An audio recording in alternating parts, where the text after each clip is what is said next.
When I say we've been fighting the same fight forever, I really mean the exact same fight. In order to tell the story, though, we got to start on the same page. So here's a couple things that you'll just have to accept as fact. Otherwise, this video will get pretty long. The forced spread of Christianity has shaped our entire world. The Christian faith that the colonizers pushed was a European bastardization of Ethiopian Christianity.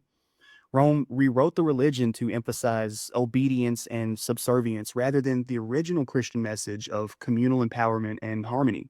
Europe then used that religion to legitimize their power hierarchy of kings and popes and political figures and whatnot. Now that that's out of the way, we can talk about the timeline, which I'll start with Florence's Medici family in the 1400s.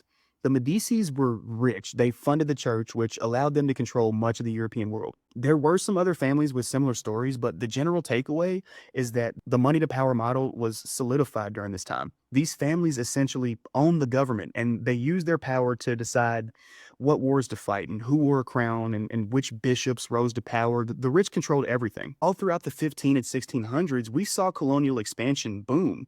Europeans who believed it was their God-given duty to conquer the world eradicated entire civilizations and took their lands. They turned Africa into an export zone. They turned Asia into a logistics hub trade network, and they turned the Americas into their new frontier. And by the 1700s, that system had matured beautifully for them.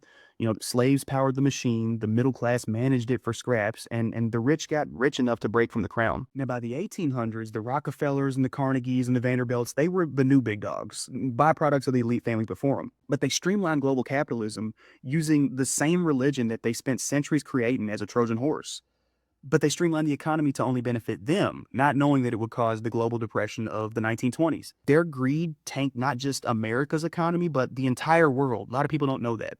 And this set the stage for a period of war through the 1930s and 40s, which we've already talked about a few times. But I hope you can see what I'm saying here. The same handful of people have been controlling humanity and draining our energy ever since the invention of the boat.